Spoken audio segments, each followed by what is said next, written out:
प्रधानमंत्री नरेंद्र मोदी ने महिला आरक्षण बिल को लेकर एक आर्टिकल लिखा जिसमें उन्होंने बताया कि महिला आरक्षण बिल की जरूरत आखिर क्यों है। पीएम मोदी के मुताबिक विधानसभाओं में महिलाओं के लिए आरक्षण समय की मांग है। इससे हमारा लोकतंत्र और भी अधिक जीवंत और सहभागी बनेगा। उन्होंने लिखा कि इस आरक्षण को लागू करने में किसी भी तरह की देरी बेहद ही दुर्भाग्यपूर्ण होगी। 21वीं सदी की विकास यात्रा में हमारा भारत एक महत्वपूर्ण और ऐतिहासिक क्षण की ओर आगे बढ़ रहा है। आने वाले दिनों में हम अपने लोकतंत्र को और मजबूत करने वाली एक बड़ी पहल के साक्षी बनने वाले हैं।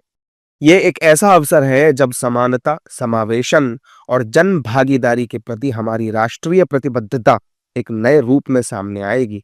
ये ऐसा समय है जब हमारे देश की संसद को एक महत्वपूर्ण दायित्व निभाना है। उसे ऐसा कदम आगे बढ़ाना है जो हमारे लोकतंत्र को और ज्यादा व्यापक और अधिक प्रातिनिधिक बनाएगा।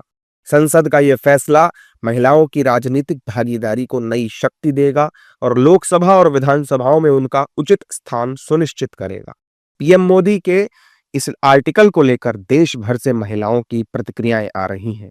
एक औरत को उसका मतलब जो हक है, जो हकूक़ है, वो कैसे मिलेंगे, किस हिसाब से मिलेंगे। तो ये बहुत बड़ा स्टेप उठाया गया है एक नारी शक्ति के लिए भी। मैं वेलकम करती हूँ जो ये बिल हमारे पार्लियामेंट में वुमेन रिजर्वेशंस पे पास होगी, क्योंकि इसमें जो 33% वुमेन है वो इसमें पार्टिसिपेट करेंगी। 273 मेंबर्स पार्लियामेंट मेंबर्स बनेंगी। देखिए, अगर देखा जाए कि एक लड़की को कहते हैं कि वो घर ही संभालेगी एक औरत को, लेकिन अब औरतें दिखाएंगी कि हम घर के साथ साथ अपने मुल्क को कैसे संभालेंगे। जब अपने घर में कोई बात होती है या कोई बहुत महत्वपूर्ण मुद्दा होता है तो कहीं ना कहीं बच्चा अपनी माँ से पूछता है और हस्बैंड अपनी वाइफ से पूछता है। तो एक महिला की भूमिका घर में भी जितनी मानी जाती है, मैं समझती हूँ संसद में भी उतनी महिलाओं की भूमिका को रखना चाहिए, क्योंकि जो समस्याएं हैं महिलाओं की वो एक महिला ही अच्छे तरीके से, स्पष्ट तरीके से कह सकती है। क्योंकि कांग्रेस वो सरकार है, जब यहाँ पर राजस्थान में महिलाओं पर अत्याचार बढ़ते हैं तो कहीं ना कहीं कांग्रेस के उसमें राज में क्या कहा जाता है कि राजस्थान मर्दों का प्रदेश है।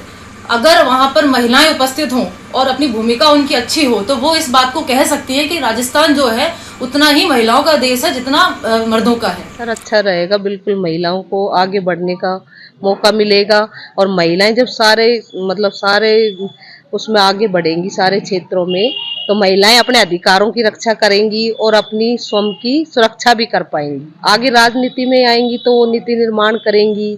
जब समाज में महिलाएं आगे आएंगी तो समाज जब महिला और पुरुष दोनों से निर्मित होगा तो आगे भी वो अपने समस्याएं रख पाएंगी और एक अच्छे समाज का निर्माण कर पाएंगी। देखिए, महिलाओं की भागीदारी हालांकि पहले से है, लेकिन इस आरक्षण के माध्यम से महिलाओं की भागीदारी बढ़ेगी।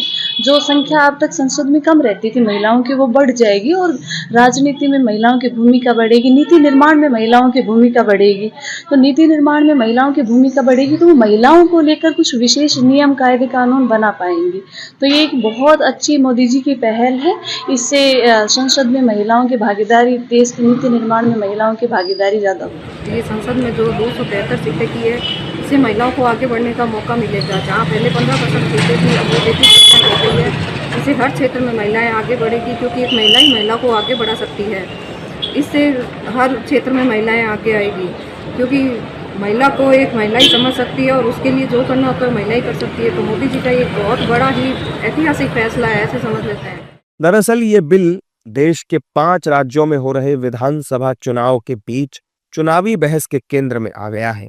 इस बिल को लेकर पक्ष और विपक्ष दोनों दलों के नेता समर्थन करने का दावा कर रहे हैं, लेकिन दबी जुबान में विपक्ष बिल पेश करने के समय पर सवाल उठा रहा है। इन दलों का मानना है कि सरकार ने चुनाव में फायदा लेने के लिए ऐसा समय चुना जब पश्चिम बंगाल और तमिलनाडु में विधानसभा चुनाव के लिए प्रचार भी चल रहा होगा, जबकि सरकार इसे बाद में भी ला सकती थी।